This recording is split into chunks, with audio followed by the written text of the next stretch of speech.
Hey everyone, welcome to our channel. In today's video, we will guide you through how to go live on TikTok.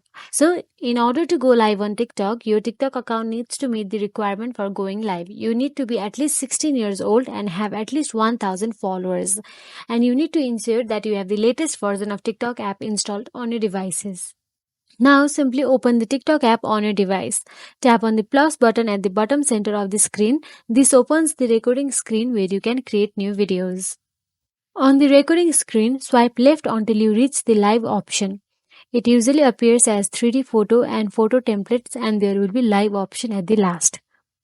Simply swipe left, and there you can see live option and go live option written there.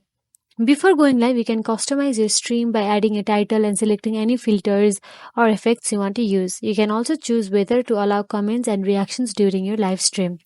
When you are ready to go live, tap on the Go Live button. TikTok will begin counting down from 3 and then your live stream will start. So that is it. You have successfully gone live on TikTok. So if you have found this video helpful, please like, share and subscribe our channel and thank you for watching.